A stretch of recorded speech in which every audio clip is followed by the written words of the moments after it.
अस्सलाम वालेकुम स्टूडेंट। तो आज की वीडियो में हमारा डिस्कशन का टॉपिक है माइटोकॉन्ड्रिया। ये एक ऑर्गेनील है, इनसाइड द सेल एक ऑर्गेनील है। हम ऑर्गेनील की बात करने जा रहे हैं। तो आज का हमारा ऑर्गेनील है माइटोकॉन्ड्रिया। माइटोकॉन्ड्रिया जो है ये एमसीक्यूज याद रखिए कि माइटोकॉन्ड्रिया जो है ये कॉलिकर एक साइंटिस्ट था, 1850 ईस्वी में उसने डिस्कवर किया था। इसकी डिफिनीशन ऐसा बन जाएगा कि ये एक डबल मेम्ब्रेन बाउंडेड ऑर्गेनील है और ओनली प्रोकैरियोट सेल में है, यूकैरियोट सेल में नहीं है। तो माइटोकॉन्ड्रिया जो है a double membrane organelle which present only in a eukaryote cell, not present in prokaryote cell. Prokaryote cell मतलब those organism which have does not through nucleus is known as prokaryote cell, and eukaryote which have a special यानी specific nucleus, a true nucleus which is known as eukaryote organism. So eukaryote cell और prokaryote cell, eukaryote cell में mitochondria होता है और prokaryote cell में mitochondria नहीं होते हैं। इसका स्ट्रक्चर को देखें तो इसमें डबल मेम्ब्रेन है। मैंने यहाँ पर स्ट्रक्चर रखा है कि ये मेम्ब्रेन है और एक ये मेम्ब्रेन है, मतलब ए मेम्ब्रेन और ये मेम्ब्रेन। ये डबल मेम्ब्रेन है, एक होता है आउटर मेम्ब्रेन, एक होता है इनर मेम्ब्रेन। आउटर मेम्ब्रेन जो है ये स्मूथ होता है और ये ओवल शेप यानी अंडे जैसा शेप देता है। इस माइटोकॉन्ड्रिया को अंडे जैसा शेप देता है। ये है आउटर मेम्ब्रेन और ये है स्मूथ। ये मतलब ये क्रिस्प नहीं, ये लाइक फाइबर नहीं बनाती, बल्कि सिर्फ ये क्या है, ओवल शेप माइटोकॉन्ड्रिया को देता है और स्मूथ है। तो outer membrane is smooth and that's give oval arrangement to mitochondria. Inner membrane जो है फोल्डेड हुए हैं, ऐसे फोल्डेड ऐसे, और इस फोल्डेड की वजह से ये फोल्डेड, इस फोल्ड को हम कहते हैं क्रिस्टी। क्रिस्टी जो है ये सरफेस एरिया इंक्रीज करते हैं, मतलब जितना सरफेस एरिया इंक्रीज होगा तो इलेक्ट्रॉन जो है ज्यादा से ज्यादा मोशन तेज करेगा या ज्यादा टाइम लेगा, तो उसकी वजह से उससे ज्यादा एनर्जी रिलीज होगा। तो क्रिस्टी जो है सरफेस एरिया इंक्रीज करता है किस चीज के लिए, सेलुलर रेस्पिरेशन के लिए। सेलुलर रेस्पिरेशन हम लेटर डिस्कस करेंगे कि सेलुलर रेस्पिरेशन क्या होता है। तो क्रिस्टी जो है सरफेस एरिया इंक्रीज करते हैं किस चीज के लिए, इलेक्ट्रॉन की जो मोशन है उसके लिए, और और उस इलेक्ट्रॉन से फिर एनर्जी रिलीज होता है और फिर एनर्जी जो है वो हम डिफरेंट एक्टिविटीज के लिए यूज करते हैं। तो क्रिस्टी जो है इनर मेम्ब्रेन ने क्रिस्टी बनाया है और वो क्रिस्टी हम चीज क्या करते हैं, वो इस्तेमाल करते हैं जो इलेक्ट्रॉन ट्रांसपोर्ट चेन है उसमें इस्तेमाल होते ही इलेक्ट्रॉन जो है एनर्जी रिलीज करता है, तो उसकी वजह से तो क्रिस्टी का फायदा क्या है, सरफेस एरिया इंक्रीज करता है। तो अब इसके अंदर जो है इसको हम मैट्रिक्स कहते हैं। मैट्रिक्स में क्या होता है, मैट्रिक्स में 3 चीजें होता है। एक होता है सर्कुलर डीएनए होता है, एक होता है राइबोसोम और protein. Different type of protein भी यहाँ पर होते हैं, जो मतलब यहाँ पर जो एक प्रोटीन होता है उसको हम मतलब जो एटीपी सिंथेज एक प्रोटीन है, डिफरेंट टाइप ऑफ प्रोटीन है, उसके चेन है। तो वो सब के सब क्या होते हैं, यहाँ पर अपना फंक्शन जो है परफॉर्म करते हैं।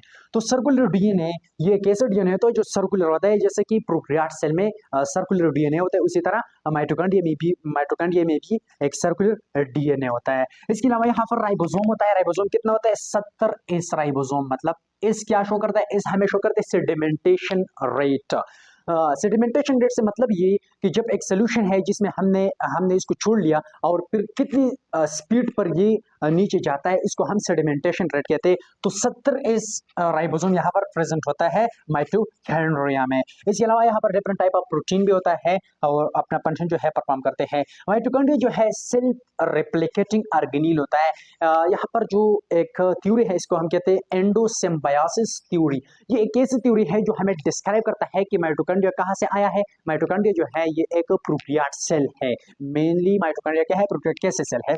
तो माइटोकॉन्ड्रिया में हम देखें तो यहाँ पर राइबोसोम भी होता है, सर्कुलर डीएनए भी होता है और डिफरेंट टाइप ऑफ प्रोटीन भी होता है कि इसको सेल्फ रिप्लिकेट कर ले। यहाँ पर डीएनए तो है, राइबोसोम भी है, इसके अलावा जो प्रोटीन भी है वो मतलब डिवाइड करने में मदद देता है।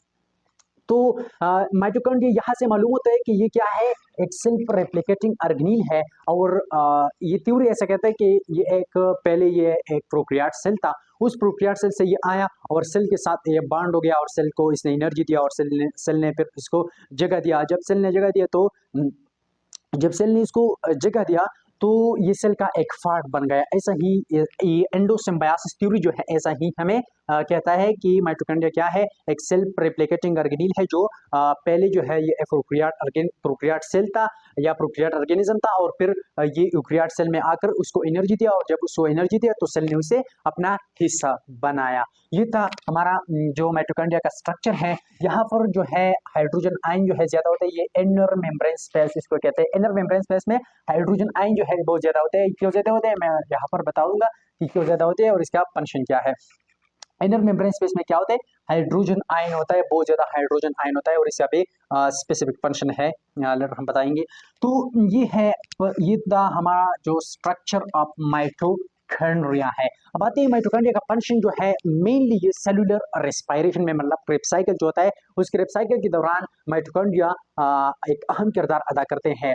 ये एक सेल है, ये एक सेल है और ये बाहर से ग्लूकोज सेल के अंदर आता है। ये सेल मेम्ब्रेन है, सेल मेम्ब्रेन से अंदर एक स्पेशल टाइप ऑफ प्रोटीन के जरिए अंदर आया। ये ग्लूकोज फिर यहाँ पर ग्लाइकोलिसिस प्रोसेस हो गया। यहाँ पर क्या होता है, ग्लाइकोलिसिस होता है। ग्लाइकोलिसिस एक ऐसा प्रोसेस होता है, एक ऐसा प्रोसेस होता है जिसमें glucose converted into pyruvate, a process in which the glucose is converted into pyruvate with releasing of 2 ATP।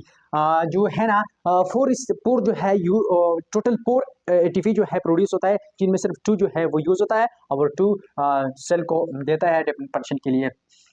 तो पायरुवेट को कन्वर्ट होता है। ये पायरुवेट जो है ये जाती जाती कहाँ तक आता है, ये माइटोकॉन्ड्रिया की एक डबल मेम्ब्रेन है, एक आउटर मेम्ब्रेन, ये इनर मेम्ब्रेन है।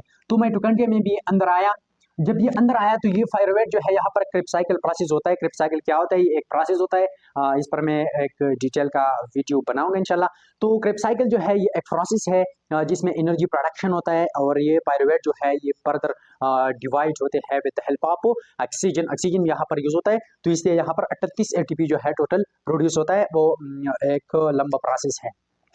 तो पायरुवेट यहाँ पर क्रेब साइकिल हो गया। क्रेब साइकिल में NADH2 APDH2 a lot of molecule जो है इसी तरह NADH2 और APDH2 का प्रोड्यूस होता है, जो फर्दर वो हाइड्रोजन आयन रिलीज करता है। क्या ये जो APDH2 और NADH2 है हाइड्रोजन आयन रिलीज करता है। ये हाइड्रोजन आयन जो है ये इनर मेम्ब्रेन में इस क्रिस्टी में यहाँ पर यहाँ पर क्या होते हैं, एक स्पेशल टाइप ऑफ जो क्या होते हैं पंप होते हैं, और उस पंप का क्या, ये पंप जो है बेसिकली प्रोटीन से बने होते हैं। तो ये पंप जो है यहाँ पर हाइड्रोजन आयन को क्या करता है, पंप करता है। A lot of hydrogen ion pump होता है। तो यहाँ से हाइड्रोजन आयन इस मैट्रिक्स से यहाँ तक किस चीज की वजह से, किस पे एक स्पेशल टाइप ऑफ पंप, और उस पंप की मदद से ये हाइड्रोजन आयन जो है इनर मेम्ब्रेन स्पेस में आते हैं। इनर मेम्ब्रेन स्पेस में जब आते हैं तो ये एक प्रोटीन है जिसको हम कहते हैं ATP सिंथेज।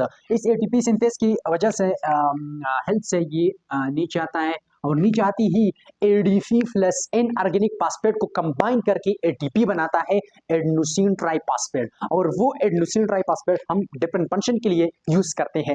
तो बेसिकली हाइड्रोजन आयन का काम यहाँ पर क्या है, ADP प्लस इनऑर्गेनिक फास्फेट को कंबाइन करके क्या बनाता है, ATP बनाता है, और वो ATP जो हम डेली एक्टिविटीज के लिए यूज करते हैं। यहाँ पर फंक्शन ऑफ माइटोकॉन्ड्रिया, तो मैंने बताया कि इसका सबसे अहम फंक्शन जो है वो है सेलुलर रेस्पिरेशन करना। इसके अलावा यह power house of the cell भी इसको कहते हैं, क्योंकि ये सेल के लिए एनर्जी तैयार करता है। सेल की एक पावर है, कौन, ये माइटोकॉन्ड्रिया। इसके अलावा ये स्टोरेज ऑफ कैल्शियम करता है। कैल्शियम क्या है, कैल्शियम जो है ये हमारी बोन को बहुत ज्यादा मजबूत रखता है।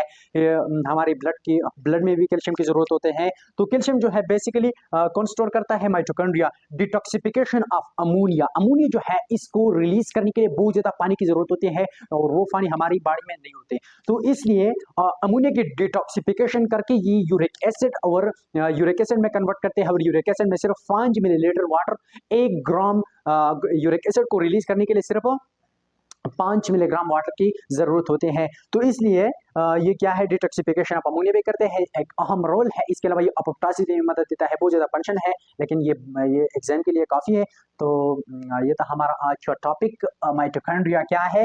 इस कैलिग्रे साइंटिस्ट 1850 में उसने डिस्कवर किया था। इसके अलावा ये डबल मेम्ब्रेन ऑर्गेनील है, सिर्फ यूकेरियोट सेल में है, प्रोकैरियोट सेल में नहीं है। इसके स्ट्रक्चर जो है डबल मेम्ब्रेन ऑर्गेनील है, ये एक डबल मेम्ब्रेन ऑर्गेनील है माइटोकॉन्ड्रिया। एक है आउटर मेम्ब्रेन और एक है इनर मेम्ब्रेन। आउटर मेम्ब्रेन जो है ये स्मूथ है, ओवल शेप दिया है माइटोकॉन्ड्रिया को, और जो इनर मेम्ब्रेन है वो फोल्डेड है, और फोल्डेड की वजह से क्रिस्टी बनाया है, और वो क्रिस्टी क्या करता है, सरफेस एरिया इंक्रीज करता है। इसके अलावा इसके अंदर जो है इस अंदर जो जगह होता है उसको हम कहते हैं मैट्रिक्स। इस मैट्रिक्स में सर्कुलर डीएनए होता है, राइबोसोम होता है और प्रोटीन होता है। और जो है ये सेल्फ रेप्लिकेटिंग ऑर्गेनील है according to endosymbiosis theory. इसका ये स्ट्रक्चर है, ये inner membrane cristae, inner membrane space cristae और इसके अलावा जो आउटर मेम्ब्रेन है। और इसका बेसिकली फंक्शन क्या है, मैंने बताया कि इसका बेसिकली फंक्शन जो है वो है सेलुलर रेस्पायरेशन में मदद देना।